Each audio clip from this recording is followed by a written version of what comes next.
Muy buenas tardes a todos, agradecerles muy especialmente la presencia y en particular a Cultura Democrática, al Foro Argentino por la Defensa de la Democracia, y darle la bienvenida a Elimar Díaz García por estar acá presente y sentirme muy honrado con el acompañamiento tanto de Elisa Trota como de Micaela Hierro, quienes, doy fe, son dos personas más que comprometidas por la defensa de los derechos humanos, la democracia y la libertad, no solamente acá en nuestro país, sino también a nivel regional y a nivel global. Dos personas a quien conozco desde hace mucho tiempo y para mí es un orgullo y una responsabilidad poder abrirle las puertas de la Cámara de Diputados y yo compartir con ustedes alguna cuestión que me parece que a modo introductorio tenemos que poder seguir teniendo presente sobre la gravedad de la situación que continúa atravesando Venezuela en materia de la violación sistemática de derechos humanos, que creo que claramente el régimen dictatorial de Nicolás Maduro apuesta claramente a la desesperanza y al abatimiento, que es justamente lo que buscan estos tipos de dictadores para perpetuarse en el poder. Y creo que quienes estuvimos desde los inicios acompañando a nuestros hermanos venezolanos en lo que es la lucha por la democracia y por su libertad, sabemos que lo que hoy no podemos perder es la perseverancia, la resistencia y la defensa de esos valores que decía al principio, que tienen que ver nada más ni nada menos con la democracia, pero también con la república, que es el sostenimiento de la división y la independencia de los poderes, y que es claro lo que pretende Maduro. Cuando el poder de las armas, cuando el poder del dinero se impone, está el derecho de un pueblo a la resistencia, a la insumisión y a mantener esas banderas tan loables que hacen a la búsqueda de libertad del pueblo venezolano. Es por eso que creo que esta actividad que en su momento me propuso Cultura Democrática y el Foro es parte del testimonio y el acompañamiento que creo tenemos que dar para con la democracia y la libertad en Venezuela, pero también el testimonio y el acompañamiento que tenemos que dar para con el pueblo venezolano. No voy a ser yo quien ahonde en lo que es hoy la situación de derechos humanos en Venezuela, que por supuesto sigue siendo un motivo de preocupación y ocupación de muchísimos de nosotros como legisladores nacionales en la Argentina, que es una preocupación, una denuncia constante que no se da solamente a nivel nacional, sino que también a nivel internacional, como se ha dado en organismos de Naciones Unidas, en la Corte Interamericana de Derechos Humanos, donde claramente se han documentado violaciones sistemáticas, incluyendo lo que es la represión constante a la oposición política, las detenciones arbitrarias y las restricciones a la libertad de expresión y de prensa que el régimen dictatorial de Maduro endurece día a día en la querida tierra de Venezuela. Y que por supuesto Nicolás Maduro ha sido señalado claramente por el uso de las fuerzas de seguridad y los grupos paramilitares para lo que es el desandar y sofocar las protestas sociales y la disidencia política y social que hoy existe en Venezuela. Y esto, por supuesto, ha llevado a innumerables denuncias de crímenes de lesa humanidad en la Corte Penal Internacional. Por otro lado, decir que la crisis social y económica en Venezuela se ha exacerbado, y eso se ve en las condiciones de vida cotidiana que tienen los venezolanos, con altos niveles de pobreza, con lo que es la escasez de alimentos y todo tipo de medicamentos, el colapso de los servicios básicos. Y esta situación, por supuesto, ha llevado, si se quiere, al mayor éxodo o a la mayor diáspora que ha tenido el pueblo venezolano en los últimos tiempos, donde más de 7 millones de personas se han exiliado, más de 8, me corrigen, convirtiéndose, y todos lo sabemos, en una de las crisis migratorias más grandes que ha tenido la humanidad en todo este tiempo, ¿no? Y para ir finalizando, por otro lado, y que esto tiene que ver con lo que les decía al principio, que no solamente defender la democracia, la libertad y el respeto irrestricto de los derechos humanos, sino también el sentido de república, que es el que puede de alguna manera sostener la división e independencia de poderes, con respecto a lo que sucede con el sistema judicial venezolano, que también en el marco internacional de las denuncias ha sido duramente cuestionado por la falta de independencia, cómo se persigue o persecución a opositores, las denuncias de torturas y tratos crueles en centros de detención, como nada más ni nada menos el más emblemático y terrible en materia de violación sistemática de derechos humanos como el helicoide. Y por supuesto, una clara observación y denuncia a lo que es la ausencia de todo tipo de libertad de prensa y de expresión, donde el espacio para el periodismo independiente ha casi desaparecido o se ha reducido drásticamente con respecto a lo que lleva adelante como medidas el régimen de Nicolás Maduro, en cómo se han cerrado medios de comunicación, cómo han sido perseguidos periodistas y, por supuesto, que el acceso a la información no existe y que se ha restringido el bloqueo a distintos portales de comunicación. Es por eso que quiero volver a expresarles todo mi acompañamiento, toda mi solidaridad para con el pueblo venezolano, mi acompañamiento y solidaridad también con lo que es la sociedad civil, los activistas de derechos humanos, que continúan hoy en día y con la persecución que tienen, intentando documentar y denunciando los abusos del dictador Maduro. Y sabemos que el futuro de los derechos humanos en Venezuela va a depender en gran medida de cambios políticos internos y del apoyo de la comunidad internacional, que no debe cesar en ningún instante.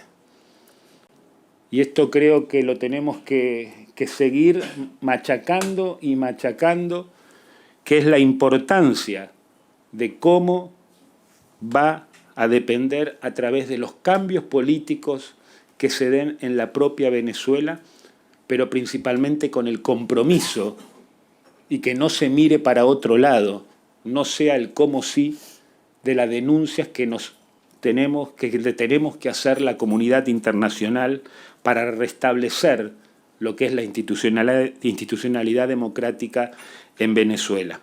Es por eso que, como también les decía al principio, para mí es un honor muy grande poder recibirlos y escuchar principalmente, por supuesto, lo que tienen para aportar tanto Mica como Elisa, pero principalmente el testimonio de Limar, que seguramente escucharemos con muchísima atención. Muchísimas gracias.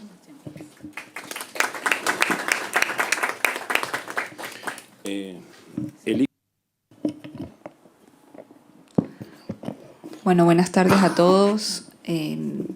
Lo mío es muy breve. Principalmente para agradecer la posibilidad de esta convocatoria y de alguna manera esta bienvenida a Limar. Gracias a Micaela Hierro, a Cultura Democrática por siempre estar presente, gracias al diputado Ferraro, con quien realmente, al igual que con Micaela, hemos forjado una amistad a lo largo de los años justamente por compartir valores, por tener claridad en el lado de la historia del que tenemos que estar, por siempre acompañarnos en la lucha por la libertad y por siempre dar la oportunidad de que una voz o miles de voces sean escuchadas. Hoy tenemos con nosotros a Elimar Díaz, recientemente llegada, exiliada, perseguida desde Venezuela. Elimar es politóloga de la Universidad Rafael Urdaneta. Es diputada electa de la Asamblea Nacional, lo que supo ser nuestro Congreso Nacional, hoy convertido en un brazo más de la dictadura. Fue presidenta de la Comisión Permanente de Cultura de la Asamblea Nacional y de la Comisión Permanente de Medios de la Asamblea Nacional. Algo tan relevante justamente en una sociedad que a pesar de todo permanece en pie de lucha y en donde principalmente o primeramente han atacado y censurado a los medios de comunicación y a la libertad de expresión de nuestro país. Una persona, una profesional con muchísimo para aportar en nuestro país y por los motivos que ya lamentablemente todos conocemos y que hoy vinimos a escuchar de primera mano por parte de Elimar, tuvo la valentía de ponerse en riesgo no solo ella, sino a su familia, por continuar defendiendo los valores de la democracia y de la libertad. Y es por eso que hoy estamos aquí. Y a pesar de lo amargo que nos convoca en ese sentido, para mí es realmente, Elimar, un honor poder darte esta bienvenida, porque no en cualquier país del mundo un exiliado político tiene la posibilidad de exponer ante las personalidades que están hoy aquí presentes, ante un diputado nacional en el Congreso de la República. Y esto te lo digo como venezolana y como argentina, y que sepas que esa calidez que has recibido desde el primer momento al entrar a este país es la que vas a seguir recibiendo de manos de todos nosotros y de todos los argentinos de bien, que saben lo que es vivir en una dictadura y que por eso además tienen una solidaridad y una claridad tan importante, no solo con Venezuela, sino con todos los regímenes que persiguen, que encarcelan y que violan los derechos humanos en el mundo. Así que bienvenida.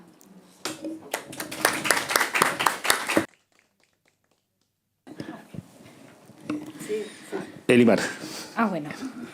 Bueno, muy buenas tardes a todos. De verdad, para mí un honor, un gusto y un placer poder estar aquí conversando con ustedes hoy. Les agradezco muchísimo, muchísimo, no solamente a Micaela y a Lisa, sino también a Max. Quiero agradecerles la oportunidad de seguir denunciando la violación de derechos humanos sistemática y que avanza y que no se detiene en el régimen venezolano hacia nuestra población, y la oportunidad de estar aquí hoy conversando con ustedes. Cuando hablamos de actualización de los derechos humanos en Venezuela, solamente podemos resumirla de una manera: deterioro. Y ese deterioro no solamente lo decimos nosotros que estamos en Venezuela. Y ahorita les voy a contar un poquito las últimas experiencias, pero creo que hoy es sumamente importante que nosotros sepamos que no solamente la vivimos los venezolanos y la vemos los venezolanos, sino que el mundo entero y cada una de las organizaciones internacionales que se encargan de velar por los derechos humanos, por observar, cada una de ellas ha emitido informes donde acusa al régimen de crímenes de lesa humanidad, de violación sistemática de los derechos humanos, no solamente la ONU, no solamente el Consejo de Derechos Humanos de la ONU, sino que todas estas organizaciones hablan de la continuidad y el agravamiento de la violación a los derechos humanos en Venezuela. La represión en Venezuela sigue siendo la herramienta sistemática que utiliza el gobierno para callar no solamente a la disidencia opositora, sino a todo aquel periodista, defensor de derechos humanos, todo aquel activista que quiere o levanta su voz en contra del régimen o hace simplemente denuncias, porque sin ni siquiera con ningún criterio de acusación, sino con criterios objetivos, los periodistas no pueden hacer periodismo en Venezuela. Hoy vivimos la realidad de que la mayoría de los medios de comunicación que operan desde Venezuela han tenido que cercenar su libertad de expresión, han tenido que someterse a la autocensura. Y solo los periodistas venezolanos que hoy se encuentran en el exilio, a través de información que obtienen de forma anónima en Venezuela, pueden continuar haciendo su trabajo. Y eso es solamente un apéndice. Hoy a mí me toca estar fuera de mi país, una decisión que fue muy dura para mí, que me tomó años tomarla, que intentamos, y al igual que yo, muchísimos colegas diputados de la Asamblea Nacional electos en el 2015, pero también activistas defensores de los derechos humanos, políticos en general, miembros de partidos políticos, continuamos en Venezuela durante muchos años luchando contra un régimen que lo único que hacía era perseguirnos, que no tenía ninguna intención de cambiar. Recuerdo hoy, y quiero compartirlo con ustedes, que solamente ahora, estando fuera, es que me doy cuenta de cómo sometía yo a toda mi familia a un riesgo inminente. Y eso nos pasaba a todos. Vivimos en la cotidianidad, el político venezolano y los periodistas y los defensores de derechos humanos vivimos en la cotidianidad de la persecución. Nosotros todos los días estamos pendientes y todo el mundo me decía, eso no es vida, pero yo venía todo el tiempo pendiente en mi carro de quién me venía siguiendo, quién no me venía siguiendo, asomarme en la ventana de mi casa para poder salir, cada vez que pasaba por una alcabala que aquí me dijo Micaela que le llamaban retén, ¿verdad? Como un puesto de policías, de control, un puesto de control que en Venezuela solo sirve para el hostigamiento y para el hostigamiento de los ciudadanos y para... bueno, nosotros en Venezuela decimos la matraca, pero simplemente para coaccionar a la gente. Y hoy me doy cuenta de que era un sistema de persecución que nos hacía parte a nosotros. O sea, que vivíamos en el desespero de no saber en qué momento le tocaba a cada quien. En los últimos meses que yo estuve en Venezuela, y quiero hablar de eso porque esa es la parte más importante, porque yo creo que el 28 de julio, y no solo lo creo yo, sino que el 28 de julio es una fecha histórica para nuestro país. Y el 28 de julio no puede verse de otra forma sino en 3 etapas. Nosotros tenemos que definir el 28 de julio en la etapa preelectoral, que fue la campaña, que inicia desde las primarias el 22 de octubre, cuando María Corina gana esas primarias. Luego de eso empieza una persecución contra María Corina, que no era solamente contra María Corina, que era una persecución contra 3 millones de venezolanos que votaron en esas primarias.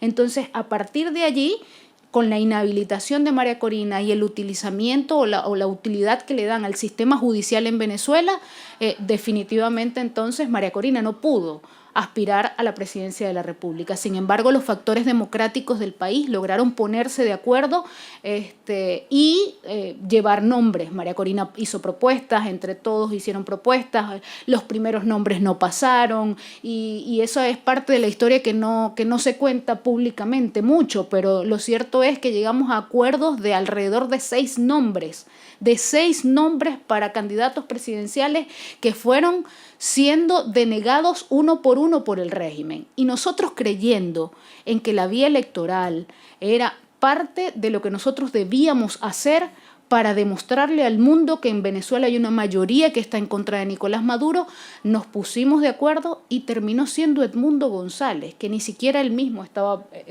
aspirando dentro de eso, que no es un político venezolano, que es un colaborador con la Mesa de la Unidad, que estuvo acompañando en la conformación de la Mesa de la Unidad hace muchos años atrás, pero que sin embargo no tenía esa aspiración. Y el gobierno pensó, el régimen de Maduro pensó, no, este señor no me gana, este señor no lo conoce nadie. Y ciertamente era así, pero el deseo de cambio de un país se vio reflejado el 28 de julio, que no era el nombre de Edmundo González, no solamente era el nombre de María Corina, era el deseo de cambio de un país. Entonces, cuando vemos y analizamos el 28 de julio, tenemos que ver que no fue un proceso para nada transparente, no fueron unas elecciones libres, justas y democráticas, fue un proceso lleno de trabas, donde nosotros como oposición venezolana y con un tono muy bajo, tuvimos la habilidad de prepararnos electoralmente, de cubrir todos los centros de votación, de no decirle a nadie quiénes eran nuestros miembros, de no revelar el nombre de los testigos hasta que tuvimos que sacar las credenciales, de que la preparación de los testigos de mesa fuese casi clandestino, porque así lo llevamos a cabo, casi de forma clandestina, la preparación de los testigos de mesa. Llegamos al día del proceso electoral y la voluntad de la gente que salió a los centros de votación luego de culminado el proceso a partir de las 6 de la tarde, cuando ya el proceso había terminado, que a las 7 de la noche dejaron de transmitir los resultados porque se dieron cuenta de cómo iba arrasantemente ganando Edmundo en cada uno de los centros de votación, nuestros testigos, con la gente fuera de los centros de votación, se llenó de valor y pedimos las actas. Y no solamente los mismos testigos del PSUV, siendo veedores del proceso, que se daban cuenta de que habían perdido el proceso electoral, no solamente ellos, el Plan República, que es algo que parece no decirse mucho, pero el Plan República, los militares, los funcionarios del CNE entregaron las actas. Y así fue como nosotros logramos recolectar alrededor del 85% de las actas para demostrar el triunfo inminente de Edmundo González, quien obtuvo, según ese 85% de actas, faltando todavía un 15%, obtuvo 7.500.000 votos aproximadamente, duplicando así a Nicolás Maduro. Ese día, la indignación del pueblo venezolano al ver los resultados que estaba emitiendo el CNE, nosotros lo decimos en tono de burla, pero que ciertamente fue una servilleta mal planteada, una servilleta mal escrita, donde escribieron unos resultados a los que ni siquiera le sacaron una proporcionalidad, porque es que no tenía ni ningún sentido los resultados que estaban dando. A esa servilleta que leyó Elvis Amoroso, pues la gente se indignó y salió a las calles. Salió a las calles de Venezuela, sin ningún llamado, sin el llamado de ningún líder, simplemente por la indignación de saber que nos estaban arrebatando el triunfo que habíamos obtenido. La gente salió y el resultado de eso fue un gobierno asustado y acorralado, que no tenía pueblo, que no tenía gente, que no tenía votos, que no tenía absolutamente más nada que la fuerza represiva del Estado. Y esa fuerza represiva, mucha de ella no quiso actuar, y actuaron a través de lo que nosotros llamamos colectivos, que los colectivos son grupos armados paramilitares al servicio del régimen de Nicolás Maduro. Entonces, esos colectivos salieron a la calle y hubo más de 2.000 presos, entre ellos un centenar de menores de edad, y hasta el cálculo que tenemos, 25 muertos producto de esas protestas el 29, el 28, el 29 y el 30 de julio. A raíz de eso, la sistematización de la persecución como herramienta estratégica del régimen ha venido incrementando para silenciar y para callar. Entonces, después del 28 de julio, lo único que ha ocurrido es una persecución férrea contra quienes nos oponemos a él.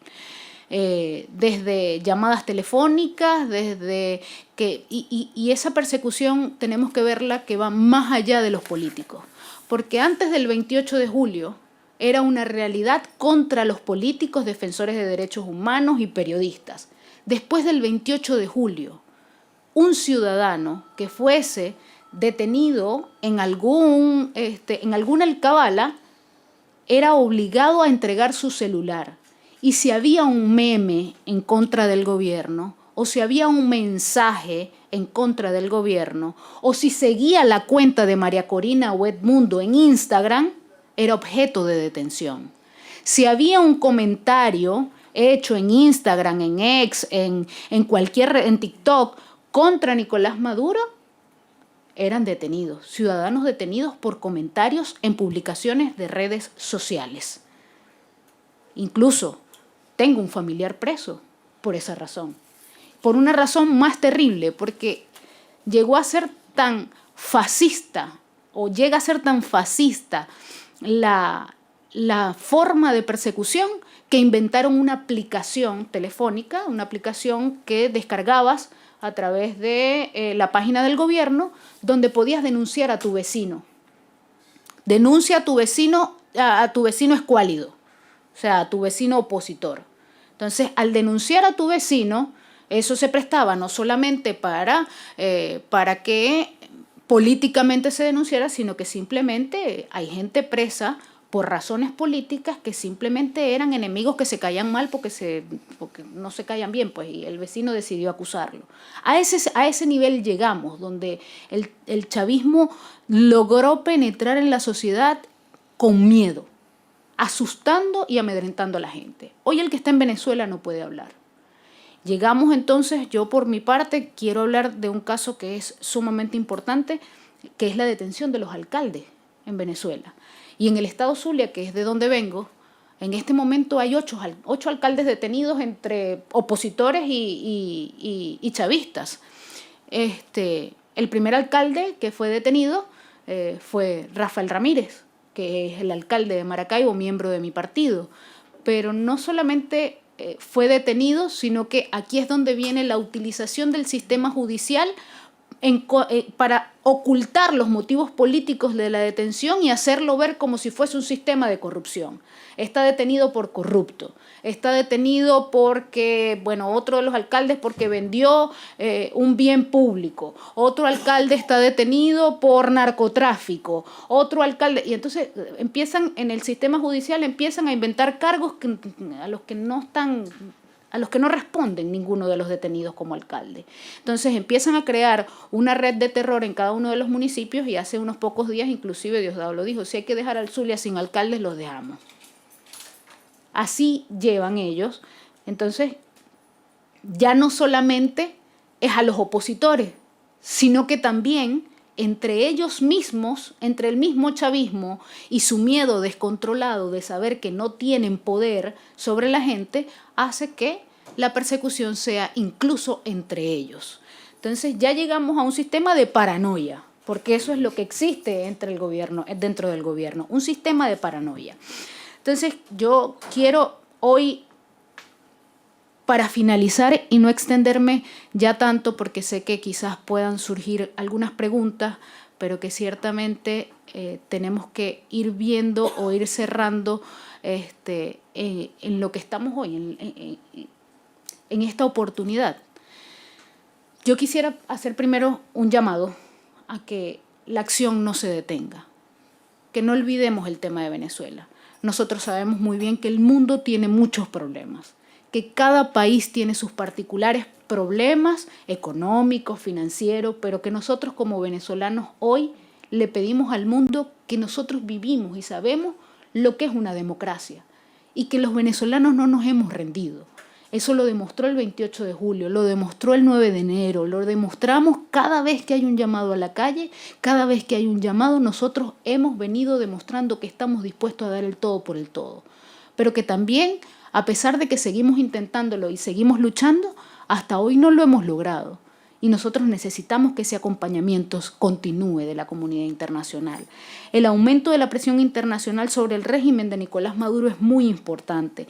El aislamiento diplomático, el reconocimiento a la Asamblea Nacional Legítima y sobre todo, este punto que es lo último que está pasando en el país, yo quiero pedirles hoy, y a ti sobre todo, Max, quiero pedir que hay que hablar sobre el desconocimiento a la farsa electoral que pretenden montar regional y de Asamblea Nacional que pretende montar el 25 de mayo, que esto solamente es una herramienta para legitimar un régimen que no tiene ningún tipo de legitimidad.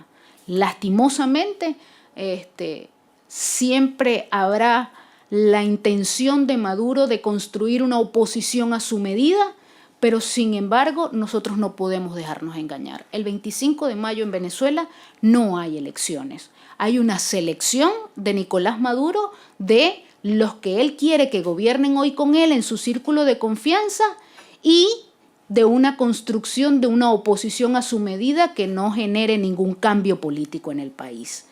En segundo lugar, hay que apoyar a los defensores de derechos humanos y a los periodistas que arriesgan su vida para informar la verdad. Es esencial que nosotros sigamos visibilizando la lucha de quienes enfrentan la represión día a día en Venezuela, que no es poca cosa. Estar en Venezuela es una situación, en una situación de riesgo, es muy terrible y eso hay que seguirlo visibilizando. Eso no ha terminado. Ellos han intentado silenciarlo, pero no ha terminado. En tercer lugar, la comunidad internacional puede apoyar en la exigencia de la liberación inmediata de los presos políticos. Los presos políticos hoy en Venezuela son una realidad. Podemos hablar de cifras de más de 1.000 presos por razones políticas. Y entre ellos aún permanecen presos 5 menores de edad. Dentro de esos 5 menores de edad aún siguen presos. Y además de eso, se habla de alrededor de 126 presos extranjeros. Hablan de que hay inclusive no solamente americanos, argentinos, europeos, pero que ciertamente hay 126 presos que fueron de turistas al país y hoy están presos porque a Maduro le generó desconfianza o porque algún miembro del régimen le generó desconfianza. Y esa liberación de los presos políticos no puede ser condicionada bajo ningún sentido. Esa no puede ser una condicionante. La liberación de presos políticos no puede ser un canje o una negociación. Tiene que ser una exigencia para una demostración si es que quisieran generar algún cambio. Y por último, promover la solidaridad con los venezolanos. Yo estoy muy agradecida con este país. De verdad que les digo que salir de mi tierra fue muy difícil. Todavía lo digo y se me quiebra la voz, pero hoy estar aquí para mí es un inmenso honor, pero también agradezco a Argentina la solidaridad que me ha brindado, a mí y a mi familia.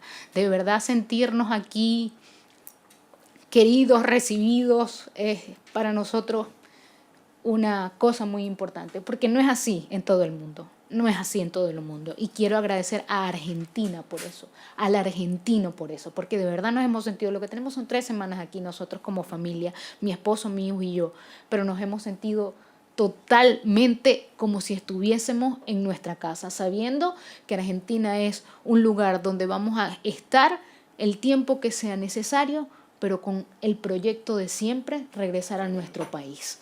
Y bueno, ya concluyendo, les digo que gracias no solamente por escuchar mi voz, porque mi voz no me representa a mí sola. Mi voz representa a millones de venezolanos que vivimos la tragedia de un régimen que ha destruido un país rico, un país noble y un país que se niega hoy a rendirse y que vamos a seguir luchando. Yo hoy quiero decir que viva Venezuela libre y estoy segura de que así será. Muchas gracias.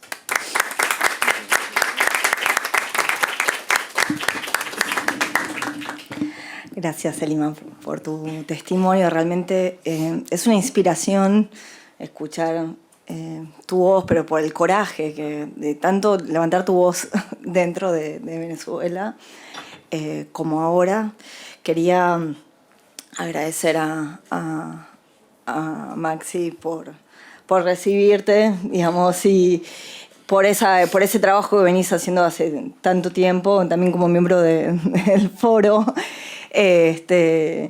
Pero como representante del pueblo argentino que te eligió como diputado nacional y recibiendo a otra diputada nacional, digamos, de la Asamblea Nacional de Venezuela, esa solidaridad entre pares, entre políticos que realmente es necesario que se replique y se extienda, ¿no? No solamente acá en Argentina, sino como en el mundo. Un ejemplo de esa solidaridad democrática. Yo siempre repito esto de que defender la democracia en otro país, en Venezuela, en Cuba, en otro país de América Latina, en África, es defender la democracia en Argentina, en nuestro país. No podemos ser cómplices, no podemos quedar quietos, inertes ante las violaciones de los derechos humanos, porque las violaciones son los derechos humanos son universales, son fundamentales y tenemos que defender aquí al ser humano, aquí en Argentina, como más allá de todas las fronteras. Realmente agradecer a Elisa que sí, realmente por sus gestiones y por haber recibido inmediatamente, enseguida tomó el caso de Elimar desde el día 1, como argentina, como venezolana, pero también por, bueno, siempre esa solidaridad de la sociedad civil. Y yo quería aquí destacar el rol de la importancia del rol en la defensa de la democracia de cada uno de los actores, digamos, políticos, partidos políticos, sociedad civil. Acá hay varios representantes de la sociedad civil. Y por más de que por ahí no directamente en temas de la democracia, bueno, aunque sean temas económicos o sociales, estar involucrados, porque realmente defender las instituciones democráticas es defender los intereses económicos también, los intereses de la sociedad, y a veces no nos percibimos de ellos, ¿no? Digamos, de que lo político uno no se involucra, sobre todo la ciudadanía. Digamos, acá hay varios ciudadanos, tanto argentinos como venezolanos. El rol de los medios de comunicación, cada vez que una Carolina Moroso que levanta la voz por tantos periodistas en Argentina que son solidarios con el caso de Venezuela, Cuba, que realmente denuncian eso, a hacer visible, nos ayudan a hacer visibles el caso y ayuda a que esta ola de solidaridad se expanda aún más. Es importantísimo también involucrar al sector privado. Digamos, el sector privado en nuestros países también son cómplices de la dictadura, también son cómplices de los actos de corrupción, también son cómplices de los abusos de poder. Y a veces no los tenemos en el mapa a la hora de tratar de defender la democracia y hay que ponerlos en el mapa, porque también son responsables, son corresponsables de defender la democracia, las instituciones democráticas en nuestros países. Entonces, todos hacemos a nuestro, o sea, cada uno de los actores, ni hablar de los organismos internacionales que son conformados por gobiernos democráticos y gobiernos dictatoriales, y a veces los gobiernos democráticos somos minoría, y entonces así están los organismos internacionales, ¿no? En que al final se denuncian, hay informes y no se terminan de hacer la presión internacional que se debe a los gobiernos para que se tomen medidas y revertir la situación, como es el caso de Venezuela. La verdad es que como argentina y bueno, trabajando en sociedad civil, bueno, me especialicé en Cuba, me terminé casando con un cubano y acá después voy a dar la voz a Luis, pero realmente cuando yo empecé, siempre digo lo mismo y lo vuelvo a repetir, perdón para los que me escuchan siempre, pero es cuando empecé a involucrarme en temas de defensa de la democracia en América Latina, Cuba era la única dictadura de la región. Lamentablemente no podemos decir lo mismo. Hoy está Venezuela y está Nicaragua, y cuando en el 2007, 2008 venían diputados de Venezuela y venían, organicé un foro de derechos humanos con el apoyo de la Fundación Konrad Adenauer en el 2008 en la legislatura, y invitamos al vicepresidente de RCTV y se empezaban a cerrar. Estaba la presión de los medios sobre los medios de comunicación en Venezuela, y eran las pequeñas alertas, ¿no? Cuando, bueno, ya venían con distintas alertas, pero cuando cierran los medios de comunicación se disparan mucho más, ¿no? Pero como politólogo, como internacionalista, siempre digo lo mismo. Cuando en una democracia se van ya erosionando la democracia, a los distintos atributos de la democracia, las libertades civiles, la libertad de expresión, se van cometiendo digamos, fraudes electorales, primero menores, cosas, hasta que llegar a algo tan burdo como el fraude electoral de Venezuela, que fue un robo a mano armada, y sigue estando allí un gobierno ilegítimo como es el de Nicolás Maduro. Entonces, ¿hasta cuándo? Entonces, es importantísimo como argentinos aprender, lamentablemente, de pueblos hermanos que han perdido la democracia y la comunidad internacional no reaccionó a tiempo ante esas alertas.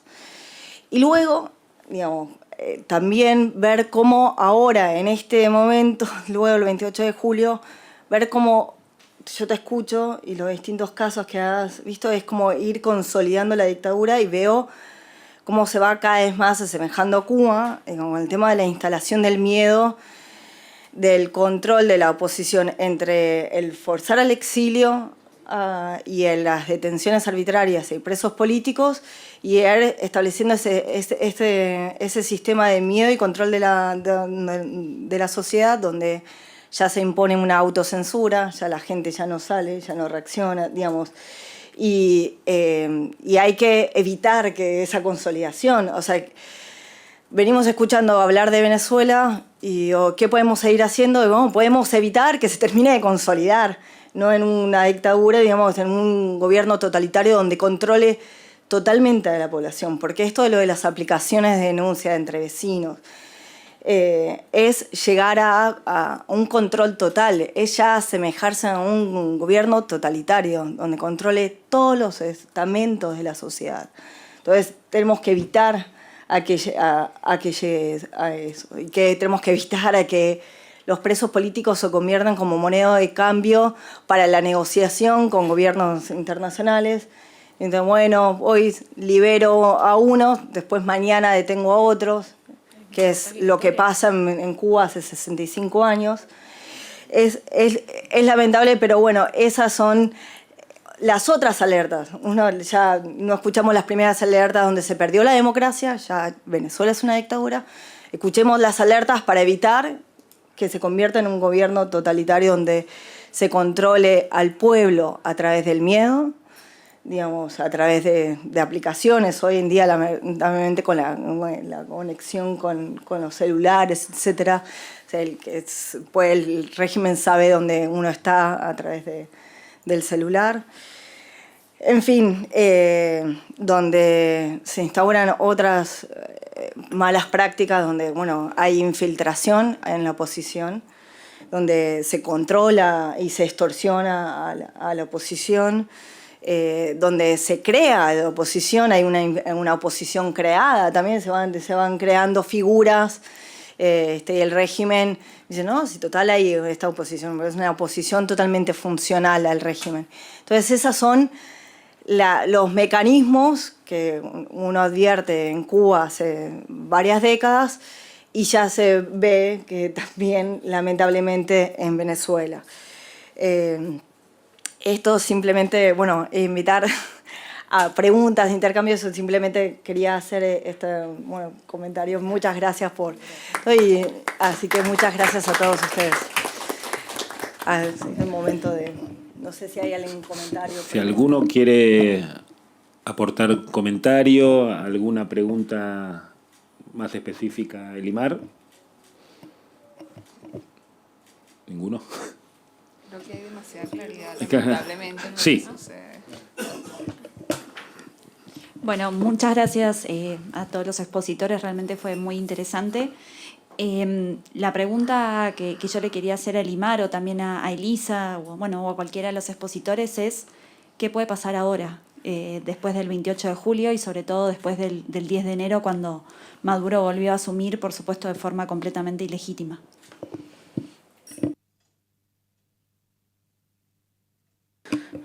Bueno, yo quisiera tener nosotros le decimos una bola de cristal para saber qué viene, pero lo cierto es que no podemos dejar nunca de organizarnos y eso continúa. En este momento nosotros, ante todo esto, se está generando un movimiento internamente dentro de la oposición que sigue en la lucha por la libertad del país, donde nosotros tenemos que seguir organizándonos desde las bases hacia arriba para estar preparados en cualquier momento para actuar.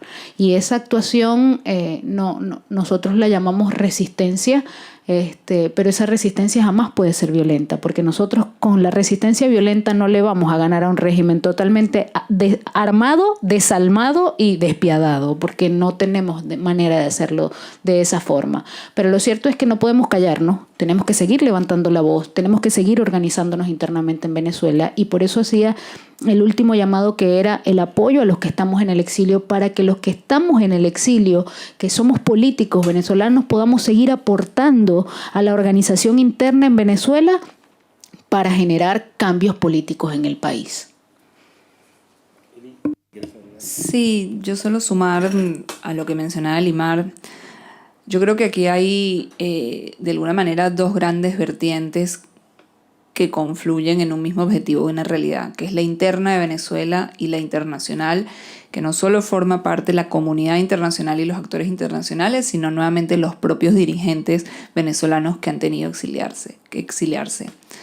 Y todos en el mismo objetivo de seguir levantando la voz, seguir organizándonos, seguir permitiendo que Venezuela esté en la agenda internacional, porque nuevamente esto es Venezuela, pero cuando nosotros vemos el caso de Venezuela, vemos los distintos casos de las violaciones más terribles de los derechos humanos a nivel mundial, tenemos que entender, como bien lo decía Mica, que esto es algo que se trata de nuestros valores y se trata de nosotros como humanidad toda. Y la realidad es que si bien no sabemos cuándo va a terminar esto, y esperemos que sea mucho más pronto, que tal vez pueda ser mañana, la semana que viene, en un mes, porque nunca se sabe cuándo caen los regímenes totalitarios. No se sabía cuándo iba a caer el muro de Berlín, no se sabía cuándo iba a caer Siria del Assad, como acaba de suceder hace poco tiempo. Y yo creo que también el régimen tiene muy claro que los días de ellos están contados. Y lamentablemente por eso siguen persiguiendo y por eso cada vez más incrementan sus tácticas represoras en contra de la población civil. Pero mientras mantengamos el objetivo claro y esa unidad de hacer en relación a lo interno y a lo internacional, creo que, como decía Elimar, estamos manteniéndonos en el camino de lo correcto. Luis. Nada, yo quería hacer un comentario, así escuchándolos también, partiendo un poco de lo que decía Micaela, de cómo se va dando un proceso de instalación de un Estado totalitario, ¿no? Y escuchando el Elimar, yo me acordaba de la sensación que uno vive, ¿no? La sensación de estar y decir, no sé si esa persona me está siguiendo, no sé si es casualidad o no.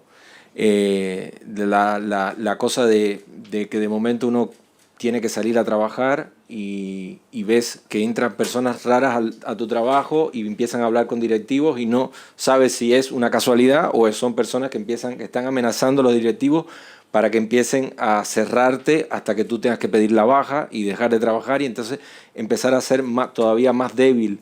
Es un sistema que te va debilitando en todas las áreas donde uno puede echar raíces, tanto sociales como económicas, y políticas ni hablar. O sea, ya yo crecí en un Estado totalitario completamente construido, constituido, entonces ya echar raíces en la política uno ni siquiera se lo planteaba, ¿no? Era imposible a nivel humano. Poco a poco, cuando fui creciendo, empecé a entender que, bueno, de esa disidencia, de ese no lugar, también se podía construir algo que sea a costa de la vida misma, ¿no?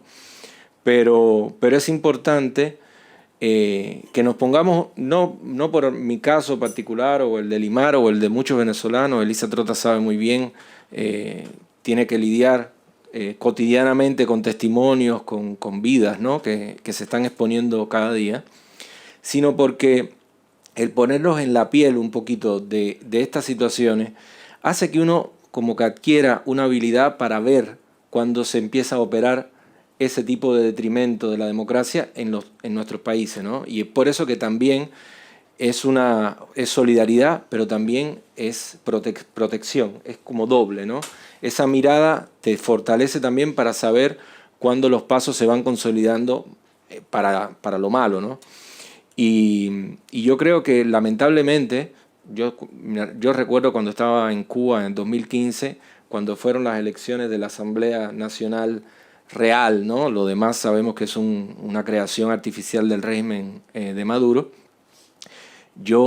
Para mí era el antes y el después, para mí era imposible revertir, porque consideraba que Venezuela, por más que ya para mí era una dictadura, por todo lo que había ido implementando Maduro, porque sabía que el régimen cubano estaba había penetrado muchos estamentos de la sociedad dentro de las instituciones, en un estado totalitario no había sido instalado y por lo tanto había mecanismos para seguir resistiendo.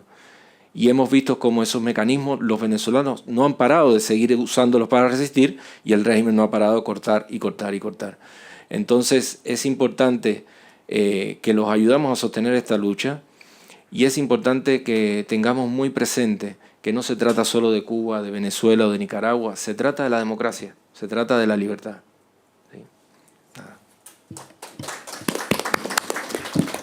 Gracias, Luis. ¿Alguno más?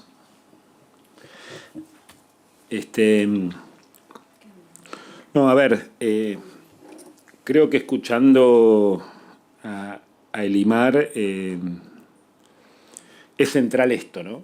Que la acción no se detenga y que la acción no se detenga tanto en lo que es la resistencia en la propia Venezuela, pero a su vez también la acción de cada uno de nosotros por fuera de las fronteras de Venezuela, en la denuncia constante de la dictadura de Nicolás Maduro, de qué manera esa presión internacional no cesa, de qué manera la comunidad internacional no hace el como sí o mira para otro lado una vez pasado el 28 de julio y seguir de alguna manera naturalizando. Y esto que también creo que todos vamos a coincidir, ¿no? En estar alertas y atentos a cómo se van dando muchos mecanismos que hacen a la erosión de las democracias. Esto que decía Mica, ¿no? Cómo no se actuó a tiempo, cómo no denunciamos a tiempo, cómo fuimos naturalizando pensando que no se iba a poner en jaque el mejor sistema que hoy tenemos, que es la democracia, y que construye un claro recorrido hacia una cuestión de un régimen totalitario como el que hoy ya estamos viviendo en Venezuela. Así que volver a ratificar el compromiso, que cuentan conmigo, pero tanto Elisa como Micaela pueden dar testimonio y fe que somos varios diputados nacionales comprometidos con la lucha del pueblo venezolano, pero también comprometidos con esto que decía Luis, ¿no? Recién, nada más ni nada menos que con la democracia. Así que, Elimar, bienvenida a la Argentina, bienvenida a esta ciudad tan linda que es Buenos Aires, porque soy diputado nacional por la ciudad de Buenos Aires,